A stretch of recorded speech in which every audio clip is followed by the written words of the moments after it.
Hello, fellow students of history. This lecture concerns slavery, the early beginnings of slavery in the British colonies, an eyewitness account on the Middle Passage, thoughts by founding fathers, and we will explore the justifications for the institution of slavery as ideas for slavery become justified and solidified in the 18th and 19th centuries. A reliance on biblical scripture,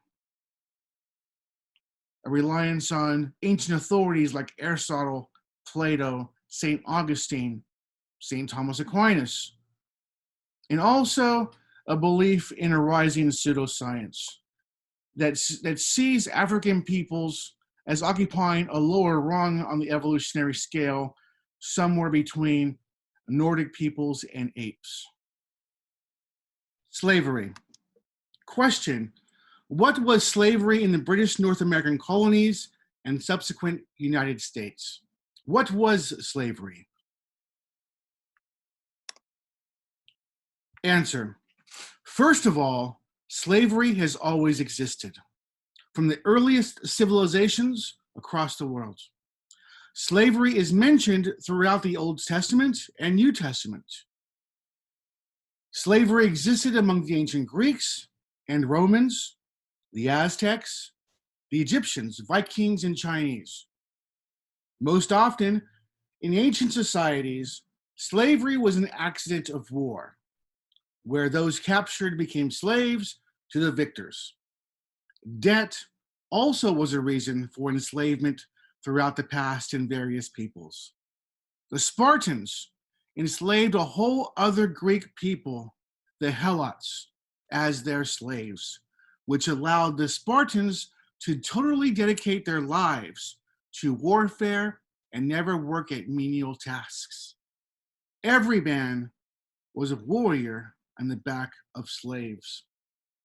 But something peculiar occurs in the so-called New World, in what is now Latin America, in New Spain, and subsequently in the British colonies and the United States.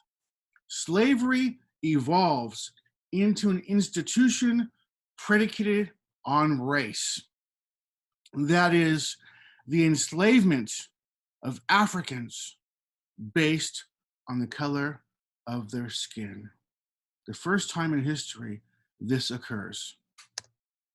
And here are some very important dates on the evolution of slavery in the early colonies and the United States. Now, these aren't the total sum of every date that is important in the history of slavery, but some of the more important dates. And remember that the United States and England, like ancient Rome, is a nation founded upon law. And so slavery evolves in the early colonies as legislation is passed, further restricting the lives, movement, labor of Black bodies. Until around 1700, we have full-fledged African slavery in the colonies. Just go way back. Between 1501 and 1505, African slaves arrived with Spanish settlers in Santo Domingo, now the capital of the Dominican Republic. In 1612, the first commercial tobacco crop is raised in Jamestown, Virginia. In 1619, a very important year, and one that most historians count as the start of slavery and what will become the United States of America. 1619, the first 20 to 30 Africans, approximately 20 to 30 Africans arrive in Britain's New England at Jamestown, Virginia. The concept and institution of Black slavery is not yet developed. Most likely, these first 20 to 30 were treated as indentured servants. 1636, colonial North America slave trade begins when the first American slave carrier Desire is built and launched in Massachusetts. Now, this is a very important year, and this is a name that I believe, as an historian, should be learned by elementary school graders, by the second or third grade. John Punch. Remember this name, John Punch, 1640. A runaway black indentured servant is sentenced to servitude for life, durante vita, during life. He's an indentured servant. In a previous lecture, we went over white indentured servitude. Many of these indentured servants were young teenagers from Ireland and Scotland who were mistreated by their English masters and ran away. Well, this John Punch was an indentured servant also, and ran away with two of his companions, most likely Irish or Scots. These three young people running away for their lives as indentured servants. His two white companions, well, all three are caught and then taken to court. His two white companions are given extended terms of indentured servitude. So the average length of indentured servitude was about 7 years, and the judge added more years onto their service of indentured servitude. When it came time to sentence Punch, the judge sentenced him to servitude for life until his death. John Punch is the first documented slave for life. Very important date in the history of the United States. At this time, British colonies, and from this time, 1640 into 1865, we have slavery in the United States, colonies, and then the United States. In 1641, Massachusetts is the first colony to legalize slavery.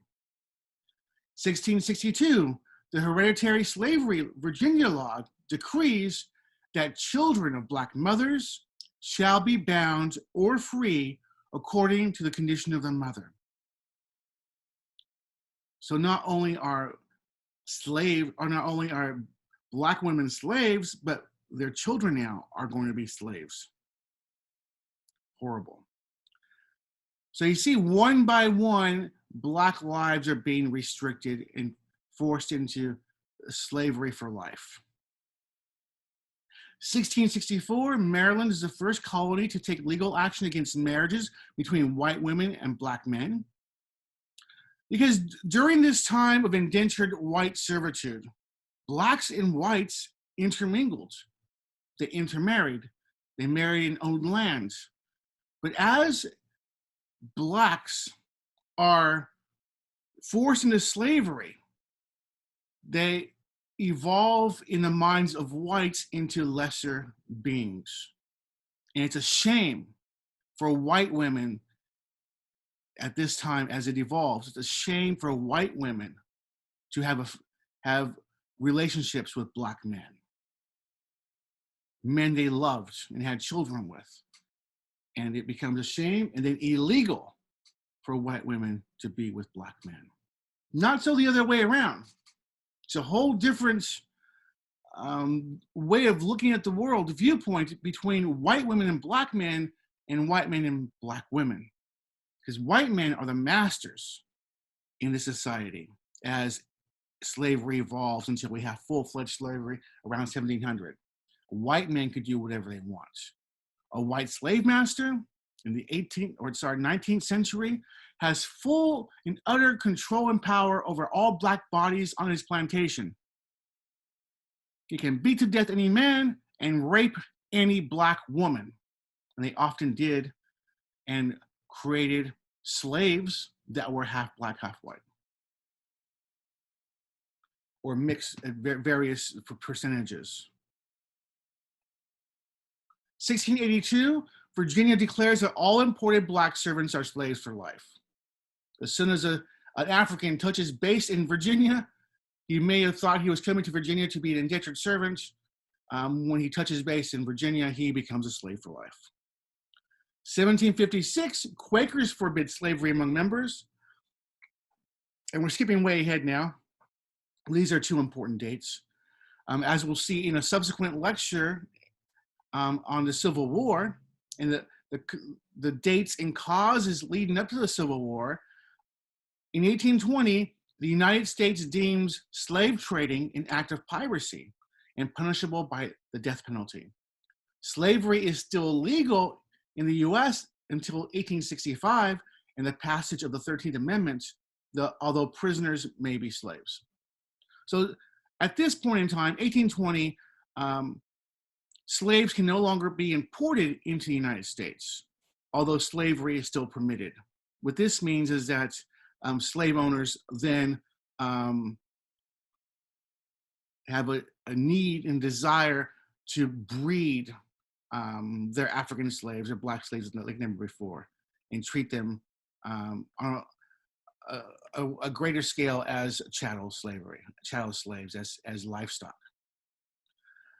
1865, the end of the Civil War, the 13th Amendment abolishes slavery, and this is a quote from the 13th Amendment: "Neither slavery nor involuntary servitude, except as a punishment for crime, whereof the party shall have been duly convicted," which means prisoners can be slaves in prison, "shall exist within the United States or any place subject to their jurisdiction."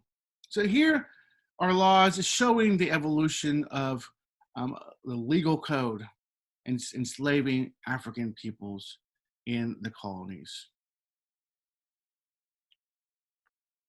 Slavery, more points.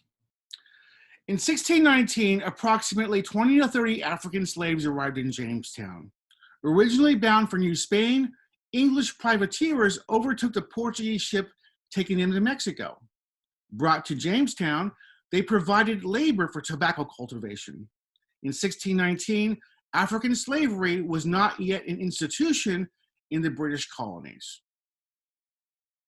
During the first few decades, many of the initial Africans were treated as indentured servants and after a time released and given property. They were treated in many ways no different than white indentured servants. In 1640, a change occurred. Africans began to be kept in servitude for life since they were not Christians but Muslims. This was an early justification for slavery in the colonies, that the regions where many of these Africans came from were regions where Islam was a major religion. So many of these Africans are Muslim. And in the eyes of the Protestants in the British colonies, this was cause for enslavement under this idea of just warfare, just war, which was a concept going back hundreds of years in Europe, that if a Christian nation went to war with a Muslim nation, that it was just under God's law to enslave them if they were Muslim. So this was a justification. But what happens over decades when your African slaves start to convert to Christianity? What happens then? Well, the justification goes from being based on religion in Islam to being based on race. I'll read this out. Many of the Africans originated in Islamic regions.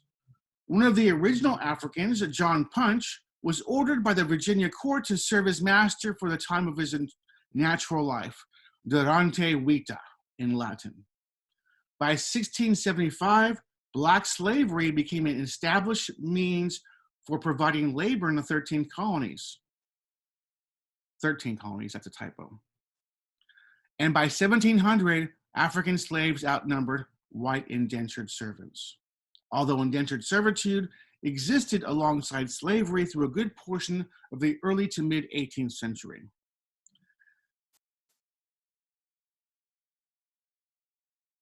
In the 18th century, the religious reason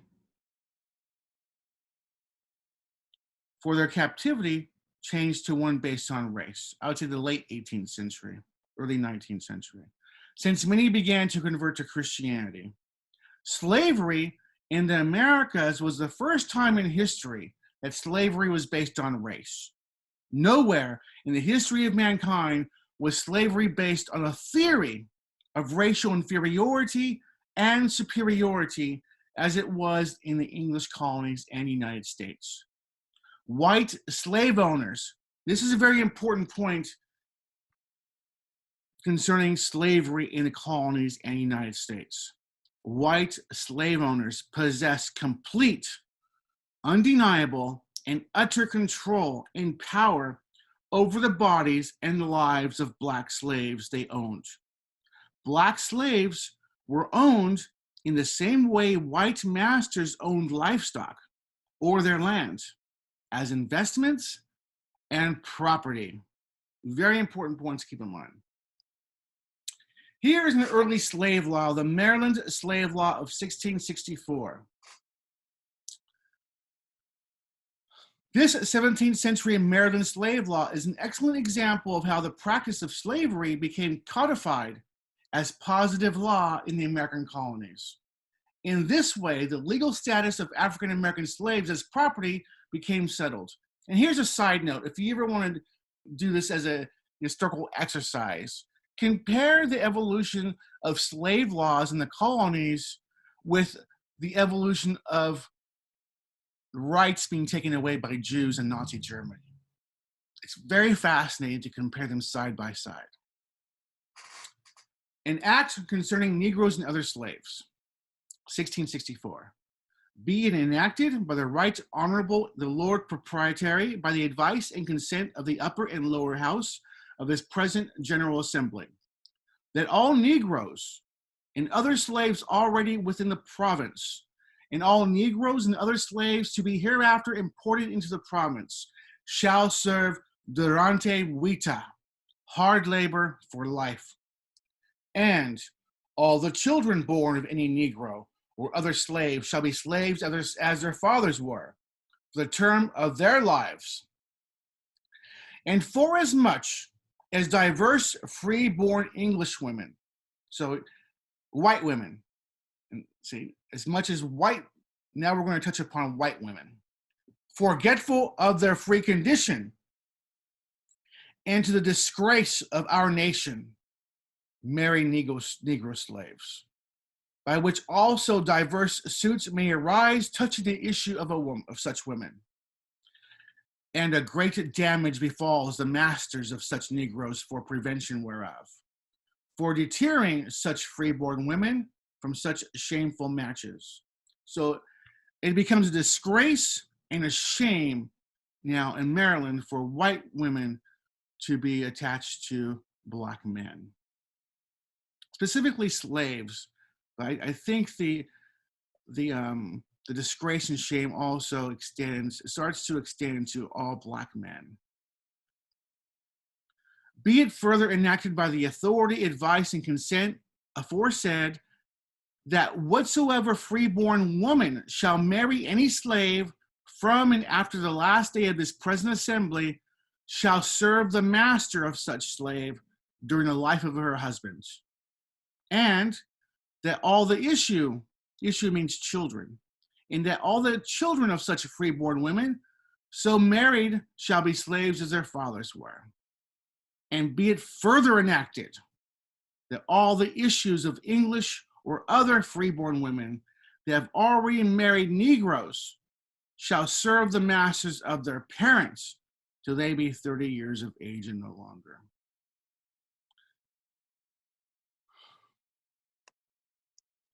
Here's a remarkable bust, an artist's rendition of an enslaved African, chained in Africa and bound to the English colonies, either bound to New Spain or New England, or the middle colonies. Although a representation of a captured African, what words may be used to describe his state of mind and being? Look into his eyes. If you can come up with one word, what one word would you use?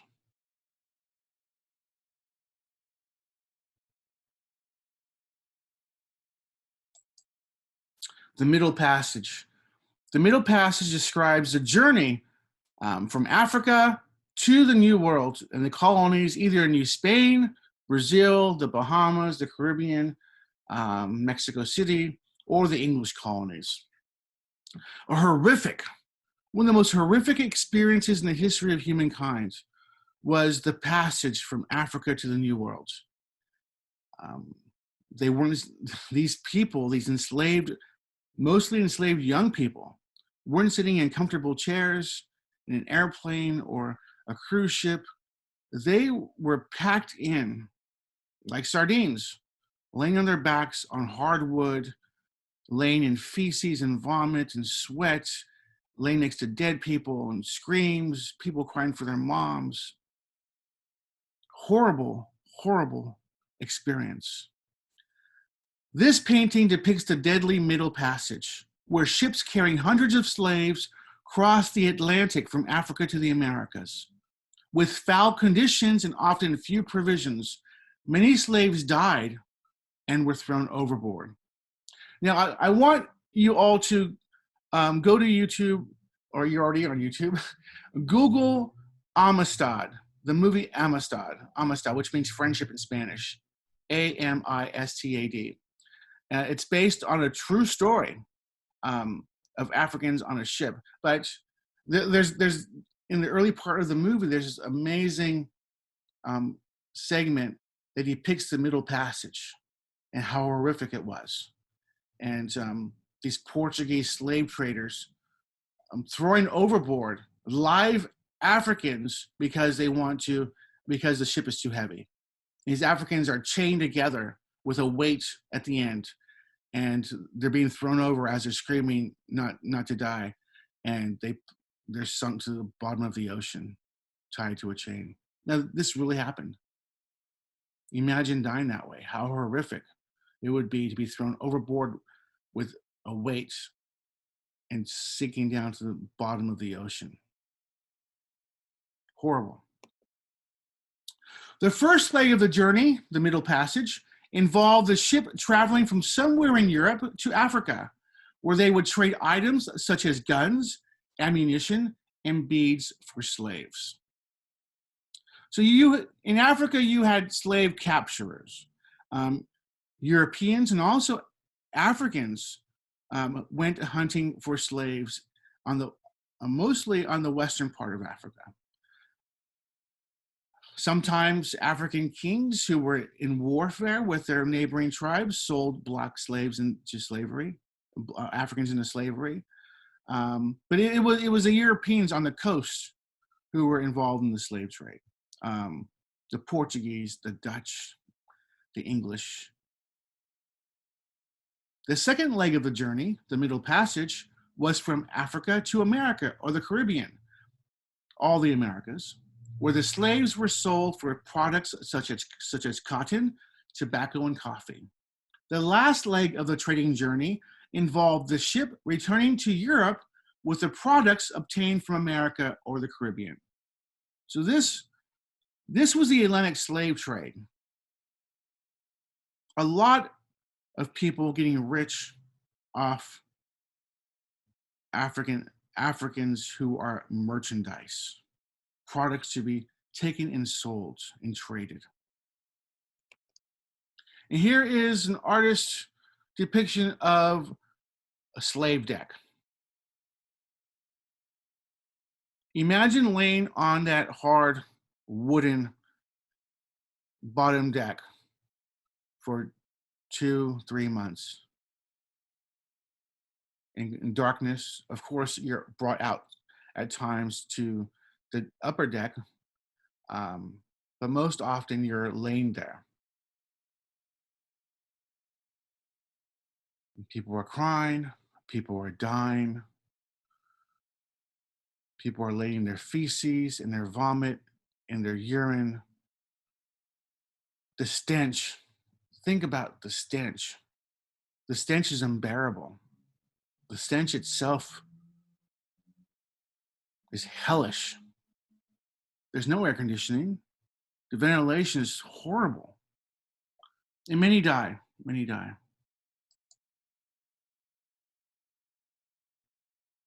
Imagine yourself somewhere in there. You're 15 years old. You'll never see your parents again. Imagine yourself right now being stolen and taken to a foreign country with no hopes, ever, no hope ever of seeing your mom again, seeing your dad, seeing your grandparents, seeing your little brother or sister, and lay next to a stranger who doesn't speak the same language. Slave traders purposely placed Africans from differing villages next to each other so they wouldn't communicate and rebel. You really can't talk to anybody unless you shout across and you hear someone from your village, all right, 3 sections down. Nightmarish, hellish are the 2 words I come up with.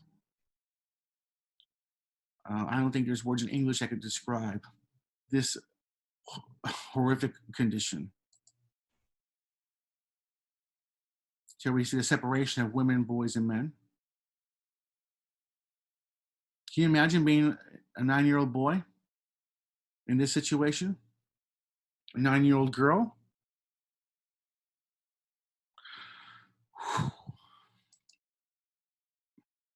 Look at this to the left, sitting there bound like that together for months, several weeks. This is an eyewitness account from this man Equiano, who endured the Middle Passage and then later became an educated man, a self-taught man who wrote his biography and published it. And I'll read some excerpts from his book. So this is from a man who was actually there in the Middle Passage.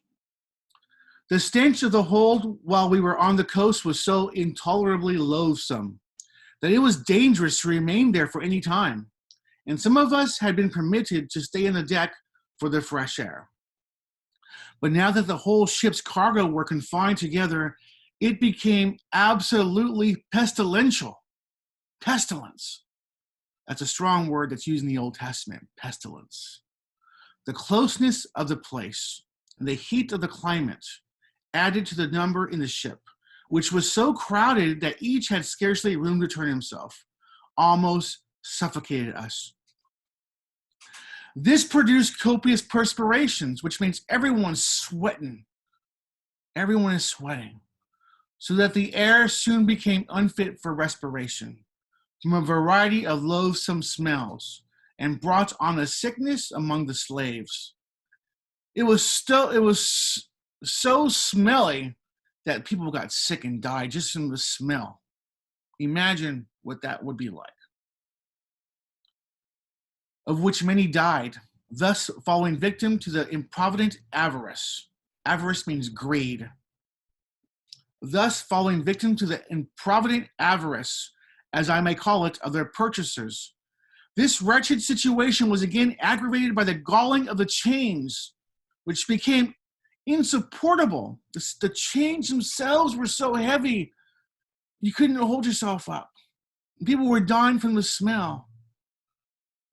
Wow, I can't imagine what this would have been like. And the filth of the necessary tubs. So there were tubs which were there for these enslaved Africans to defecate in, to vomit in, and children are falling into them. Kids are falling into.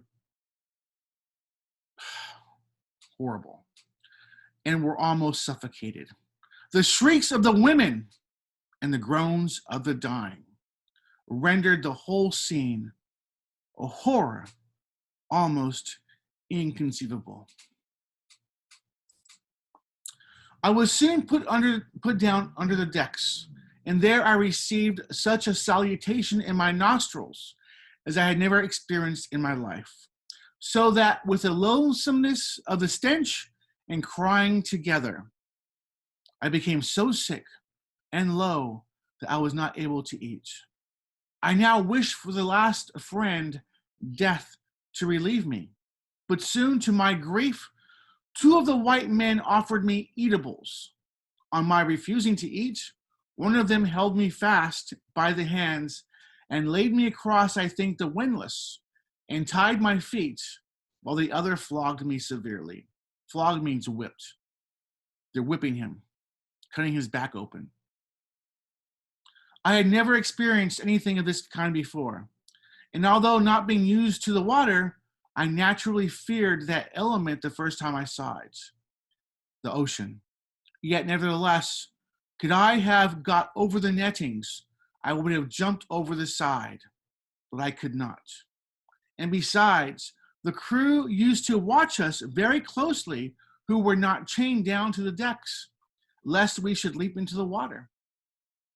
And I have seen some of these poor African prisoners most severely cut for attempting to do so, and hourly whipped for not eating. Now, in that clip in Amistad, when you watch it, there's a powerful scene where a woman, an African mother, is holding her baby, and she falls back into the ocean and commits suicide. The people of this great vessel were wicked, the white slave traders, the Portuguese slave traders. When we had been shipped, they took away all the small pieces of cloth which were on our bodies and threw them into the water. Then they took chains and fettered two together. We in the vessel, young and old, were 700, whom the white men had bought. We were all fettered, chained, round our feet, and all the oldest died of thirst, for there was no water. Every morning they had to take many and throw them into the water. On board some ships, the common sailors are allowed to have intercourse with such of the black women whose consent they can procure. And some of them have been known to take the inconstancy of their paramours so much to heart as to leap overboard and drown themselves. So these young black women can't take the abuse of these white men who keep on coming onto them and groping them and grabbing their genitals. As you can imagine what's happening at this time. Horrific display of perversion and disrespect. These young women commit suicide because they can't take it. They're there without their mothers, without their fathers. They come from traditional villages where morality and traditions are upheld, and they're here on this ship away from their family, distraught and distress, anxiety, and they're being groped by these horrific beasts of men, and they commit suicide because of it. The officers are permitted to indulge their passions among them at pleasure, and sometimes are guilty of such brutal excesses as disgrace human nature. And here's a clip you can click on or type in, or just type into YouTube, Amistad middle passage scene, please. I also want you to watch this clip on YouTube. 8 to 15-year-old children sold without parents make up 25% of the slave trade in 1827. Here's an image from an abolitionist tract in the 19th century showing an African mother and child. Well, this might be an Irish mother and child being sold with the African mother and child on the floor. Either way, they're being sold. And you see in the background a black man being whipped with a long whip. Another abolitionist illustration. Great bargain, sale of Negroes, horses, cattle, and other property. Here's a mother weeping because her baby is being sold off, which happened thousands and thousands of times. Imagine your mother and your little brother or sister. Your mother's pleading with a slave master not to sell your siblings or you off to a different master. Horrible. I want you to do something different. In the next slide, I want you to take 5 to 10 minutes. Take a few minutes. Shut your phone off. Have complete silence. And stare into this slave's eyes. It's 5 minutes, 5 or 10 minutes of your time. And attempt to imagine his world. Look at the picture of the back being whipped, or that has been whipped, and the great pain in his eyes. Enlarge your screen, get close, Look into his eyes.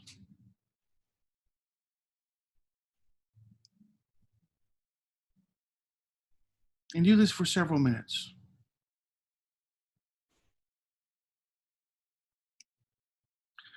Here's a photo of an auction house, a Negro auction house,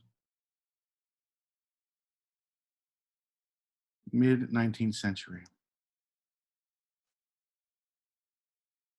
Here's a newspaper ad. In a previous lecture, we read runaway indentured servant ads. And here is a runaway ad, a slave who has run away. $10 reward, absconded from the subscriber's dwelling on the 6th instant, the Negro girl, Fanny. Aged about 30, speaks English and French, has lost her front teeth, very dark skin, took with her her daughter, a mulatto, aged about 7. So mulatto is someone who is half black, half white, and most likely the daughter of the slave owner. And most plantations, most slave owners had kids of various shades running around their plantation who were all slaves, but were the sons and daughters of the slave master. She has a daughter on Jared Street, number 188. So I suppose her daughter is a free woman, and may go there at night. She has been seen at St. Mary's Market. $20 reward. Run away from the subscriber on Tuesday, the 30th instant, a bright-colored Negro man named Abner. Bought by me of William S. Brown of this city. The said Negro is about 21 years old, 5 feet 7 inches high or thereabouts. Very slim and straight, speaks English only. So most likely he was brought to the colonies as a young man, or he was born into slavery. Only no scars about him perceptible. Had on when he went away a blue surtout coat, a fur hat, a pair of Bennett's cord yellow pantaloons, a pair of brokens, a coarse shirt. The above reward and all reasonable charges will be paid for apprehending and lodging said Negro in jail, or returning him to the subscriber on Fouché Street, one house from Julie Street, number 43. Runaway about 4 months ago, the Negro woman named Mary, aged about 26 to 36 years, ordinary size, having lost almost all her front teeth. Her under lip is thick and hangs down. She speaks French and English with the same faculty, and she has a small child 6 months old, which she commonly carries with her. Said Negro woman is very intimate with a Negro named William, belonging to Mademoiselle Gaudin, and both of them have had a long time relations with a Negro fisherman at the bayou. A reward of $20 will be given to whoever will bring her back to the subscriber or lodge her in jail. Looks like an ad from New Orleans, referring to Mademoiselle and the bayou. Here's a longer ad. Close up. Let's read this out. Ran away from a plantation of the subscribers on Duke Run in Fairfax on Sunday, 9th instant, the following Negroes. They all ran away together, I suppose. Peros, 35 or 40 years of age, a well-set fellow of about 5 feet 8 inches high, a yellowish complexion with a very full round face and full black beard. His speech is something slow and broken, but in not so great a degree as to render him remarkable. He had on when he went away a dark-colored cloth coat, a white linen waistcoat, white breeches, and white stockings. Jack, 30 years or thereabouts. Old, a slim, black, well-made fellow. Of near 6 feet high, a small face with cuts down each cheek being his country marks. So he's born in Africa, comes from a tribe that practiced scarification, either for war or for beauty. His feet are large or long, for he requires a great shoe. The clothing he went off in cannot well be ascertained, but it is thought in his common working dress, such as cotton waistcoat, of which he had a new one, and breeches and Onsenbrig shirts. Neptune, age 25 or 30, well set and of about 5 feet or 8 inches high, thin jawed, his teeth straggling and filed sharp. His back, if rightly remembered, has many small marks or dots running from both shoulders down to his waistband. So obviously he was born in Africa. He has scarification and comes from a tribe that sharpened their teeth. And I'll let you read the rest. There's a few other Africans, Cupid, that ran away at the same time. And we'll go down to the slave master, and we'll hit enter. And the slave master is George Washington. So as we know, most of the founding fathers were also slave owners.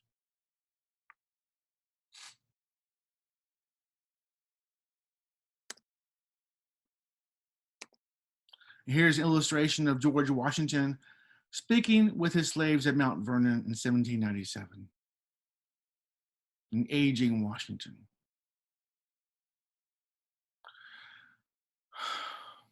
Is it black and white? A clear-cut demarcation between good and evil, good and bad?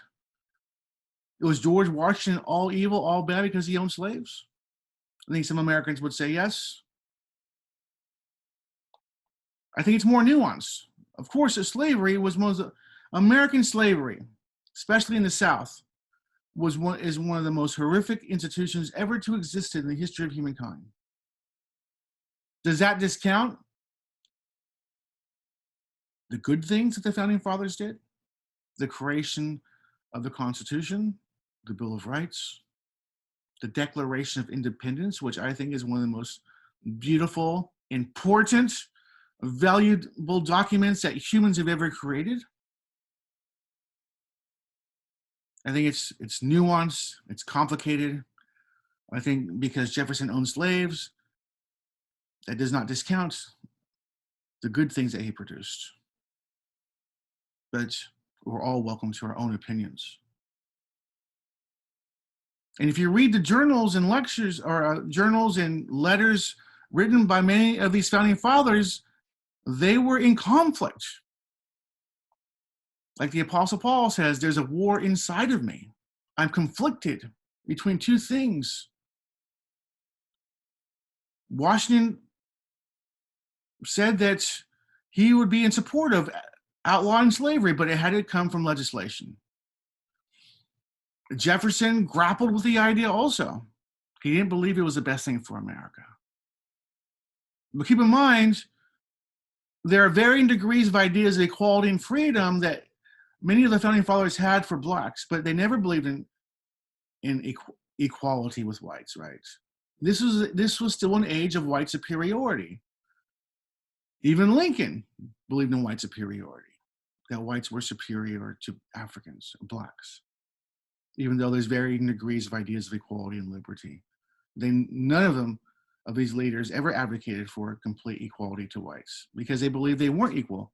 They believed that God made them lesser beings in intellect, creativity, and their passions, varying degrees of passions, more like animals than white men. Here are slave quarters at George Washington's Mount Vernon.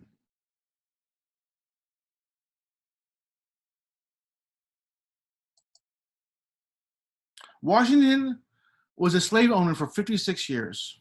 He inherited 10 slaves from his father at the age of 11. At the end of his life, the Mount Vernon estate's enslaved population totaled 317 people. In his will, he mandated that all slaves on his estate be freed upon the death of his wife. And you can see here, right? He didn't say these slaves will be slaves in perpetuity and their children and grandchildren will be slaves to my children and my grandchildren. For him to free his slaves on the death of his wife, there had to be some kind of conflict, moral conflict over slavery.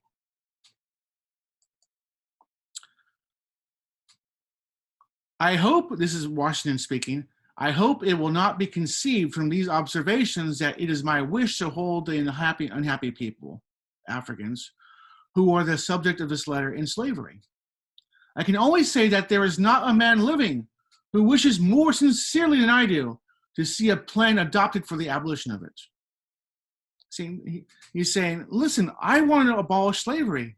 I don't think it's a good institution, even though his whole life is founded upon the enslavement of peoples. That's the life he was brought up in. If Washington had freed all his slaves, his life would have come crashing down. But there was conflict in his life, in his mind. To see a plan adopted for the abolition of it. But there is only one proper and effectual mode by which it can be accomplished, and that is by legislative authority. He's saying, look, I want slavery to go away. I think it'll be good in the future if slavery does go away. But it can only be done by the passage of laws from Congress. This is the only way it will happen. And of course, this doesn't happen. Congress is in conflict, and this was what happened in 1820 with the Missouri Compromise. The 1820, we just read about 1820, right?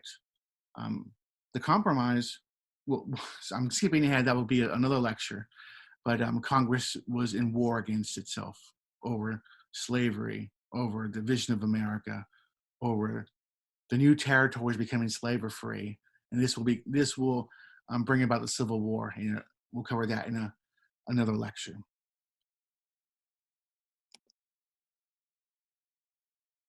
Watch this short clip, please. Some petitions were presented to the Assembly at its last session for the abolition of slavery, but they could scarcely obtain a reading. Right? So some lawmakers during Washington's time presented petitions for the abolition of slavery. To set them, the slaves, afloat at once would, I really believe, be productive of much inconvenience and mischief. He's saying, look, I mean, this is from Washington's mind. What's going to happen if we just set all the Africans free at once? Washington's afraid of this. And this was also a fear that Southern whites had in 1865. All of a sudden, Africans are free. They're in the streets. And this drives lots of whites crazy. They're full of anxiety and fear. How is our culture and society going to absorb so many free Africans at once? And Washington is saying, it's not going to be productive. It's going to be inconvenient, and there's going to be mischief. But by degrees it certainly might, and it surely ought to be effected, and that too by legislative authority. Washington is saying two things. One, that slavery can only be abolished by Congress and by law. Second, it cannot happen all at once. It has to be done by degrees so that American society and culture can slowly get used to the idea of free Africans in their midst. Here's a list of founding fathers who were slave owners and those who were not. John Adams was not a slave owner. Samuel Adams, not a slave owner. Alexander Hamilton was not a slave owner. Thomas Paine, not a slave owner. The list of slave owning founding fathers, some of the more well-known ones: Benjamin Franklin, John Hancock, Patrick Henry. Give me liberty or give me death. Listen to that speech on YouTube. Give me liberty or give me death. And pay attention to the words that are used by Patrick Henry. Because a few times he uses the metaphor of slavery in chains to describe the condition of the colonists in relation to the British Empire. And this is fascinating rhetoric being used by a slave owner of African bodies, describing himself as a slave to the British Empire. John J. Jefferson, who was also conflicted, who had an affair or a love affair with a black woman, Sally Hemings. And you can Google Hemings descendants. There's lots of literature and video documentary on the descendants of Thomas Jefferson through Sally Hemings. George Washington.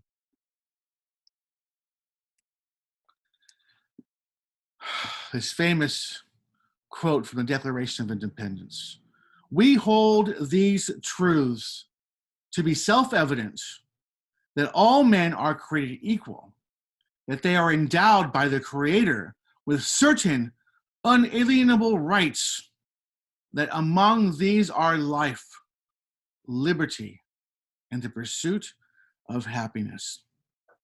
Thomas Jefferson, Declaration of Independence. Here is a Runaway ad that Thomas Jefferson took out himself.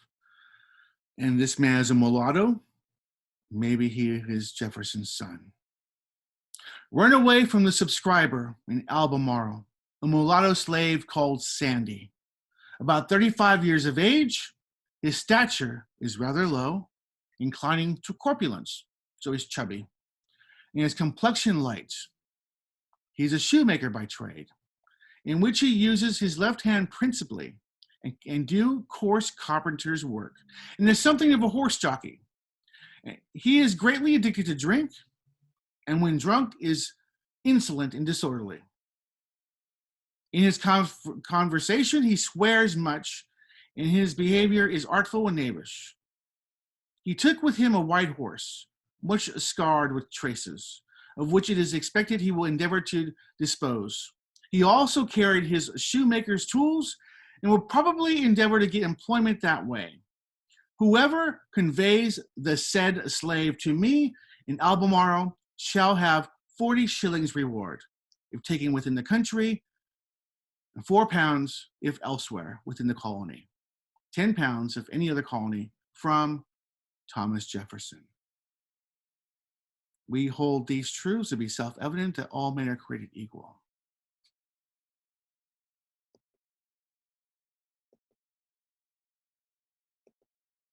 In 1773,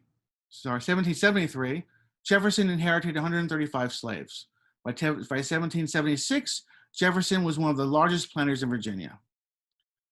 He says, Jefferson, in 1787, I advanced it, therefore, as a suspicion only, that the blacks, whether originally a distinct race or made distinct by time and circumstances, are inferior to the whites in the endowments of both body and mind. In 1807, Jefferson told the English diplomat that the blacks were as far inferior to the rest of mankind as the mule is to the horse and is made to carry burdens. 1814, the amalgamation of whites with blacks produces a degradation to which no lover of his country, no lover of excellence in the human character can innocently consent. This is an amazing quote because he had children with his black slave. So he is producing mixed race children, and most likely that slave who ran away was his son. But he's saying that the mixture of whites and blacks produces a degradation, produces a lower type of being. But yet he is producing those people. And I really try to stay away from judging past peoples. But think about being the mulatto slave son and daughter or daughter of Jefferson and knowing what your dad thinks of you.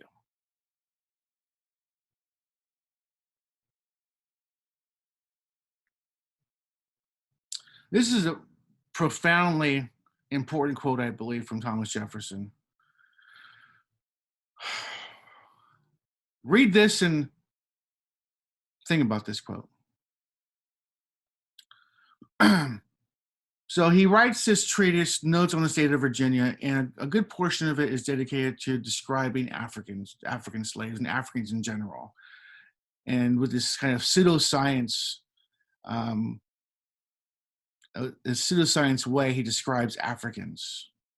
This is the age of pseudoscience. This is the age where men who believe that they're being scientific describe Africans as lesser beings.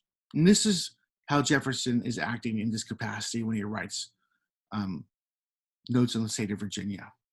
Why not retain, he's saying certain people ask him this question.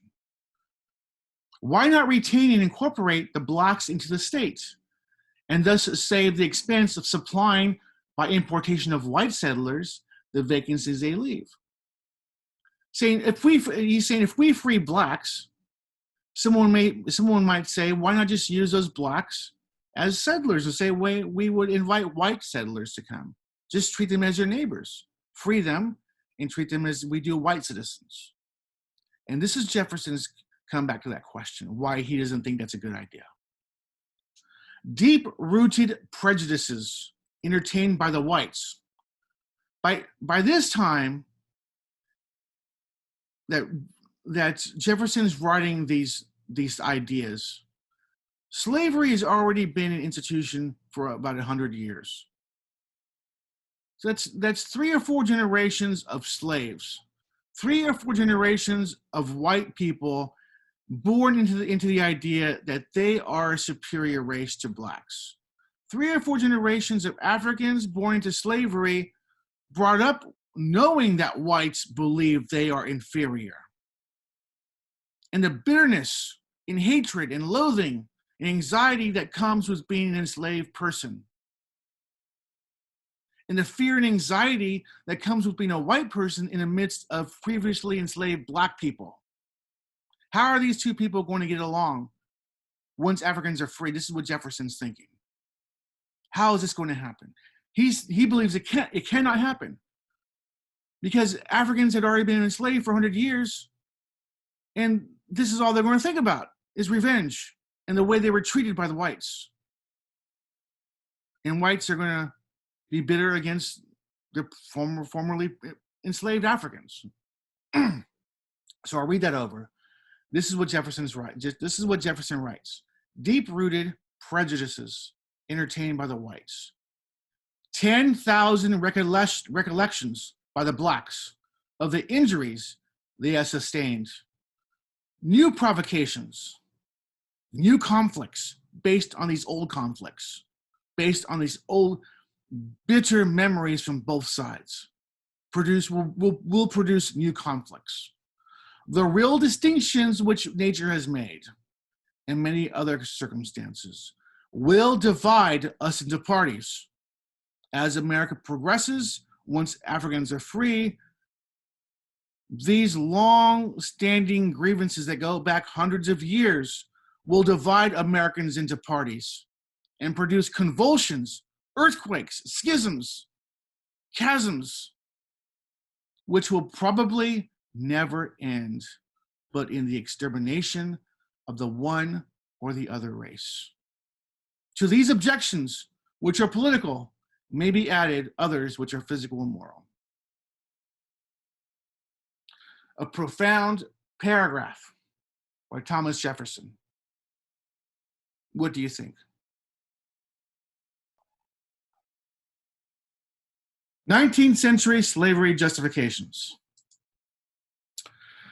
That God created blacks to be slaves to whites, and in his Holy Bible supports this universal truth. God has entrusted whites, specifically plantation owners, with their care and education. This is called paternalism of their Christian faith. In return, as good children, blacks give their labor. Number 2, ancient authorities. That slavery has existed since the beginning of time throughout the world, from Greece to Mexico, and is accepted as a norm by Aristotle, Plato, Homer, and St. Augustine, to only name a few. Aristotle's idea of natural slavery in his Politics supports the institution for a good society. A belief that new science, in actuality a pseudoscience, supports that Africans are below Europeans, especially Nordic peoples on the evolutionary scale, just above apes. The ancient authorities, these are only a few excerpts from the ancients, there are many more. Aristotle wrote, "For that some should rule and others be ruled is a thing not only necessary, but expedient. From the hour of their birth, some are marked out for subjection, others for rule. And indeed, the use made of slaves and of tame animals is not very different, for both with their bodies minister to the needs of life." Plato, nature herself intimates that it is just for the better people, the best people, where we get the word aristocracy, the best rule of the best, to have more than the worse, the more powerful than the weaker. And in many ways, she shows among men as well as among animals, and indeed among whole cities and races, that justice consists in the superior ruling over and having more than the inferior. And that idea of race is different than our modern idea of race. I think that's just probably the word for peoples, ethnos, I'm guessing. St. Augustine, the City of God, the prime cause then of slavery is sin. Now we're dealing with Christian ideology. The prime cause then of slavery is sin, which brings man under the dominion of his fellow, that which does not happen save by the judgment of God, with whom there is no unrighteousness, and who knows how to award fit punishments to every variety of offense. St. Thomas Aquinas, who was a medieval theologian, one of the most famous medieval theologians. Since the child is subject to the power of the parent and the slave to the power of his master, a parent can lawfully strike his child and a master his slave, that instruction may be enforced by correction. The command that masters should forbear from threatening their slaves may be understood in two ways. First, that they should be slow to threaten, and this pertains to the moderation of correction. Secondly, that they should not always carry out their threats. That is, that they should sometimes, by a merciful forgiveness, temper the judgment whereby they threaten punishment.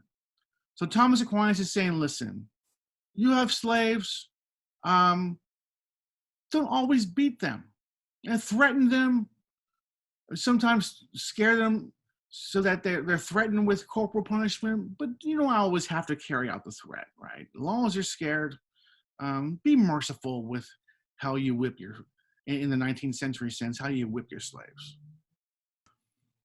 Slaves, obey your earthly masters with respect and fear, and with sincerity of heart, just as you would obey Christ. Obey them not only to win their favor when their eye is on you, but as slaves of Christ, doing the will of God from your heart. Serve wholeheartedly, as if you were serving the Lord, not people, because you know the Lord will reward each one of you, for whatever good they do, whether they are slave or free.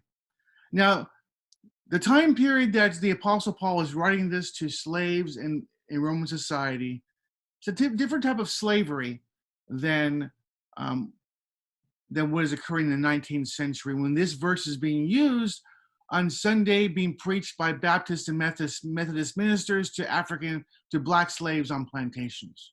So imagine the scene, 1840, Alabama, Sunday afternoon, black slaves are gathered around, and the preacher, that perhaps is a slave himself or paid by the slave owner to come preach to his black slaves, is preaching this verse to the slaves.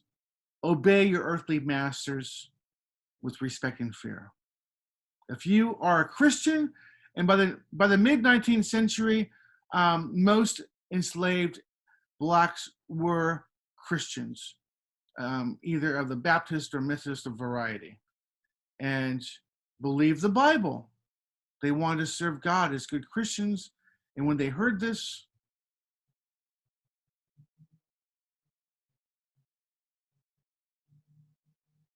it's amazing how the Bible was used during this time to justify such a horrific institution by, at this time, southern plantation owners. Another verse from Colossians, the Apostle Paul is writing to the church at Colossae, and he writes, slaves, obey your earthly masters in everything, and do it, not only when their eye is on you and to curry their favor, but with sincerity of heart and reverence for the Lord. Whatever you do, work at it with all your heart, as working for the Lord, not for human masters, since you know that you will receive an inheritance from the Lord as a reward. It is the Lord Christ you are serving. And when anyone who does wrong will be repaid for their wrongs, and there is no favoritism.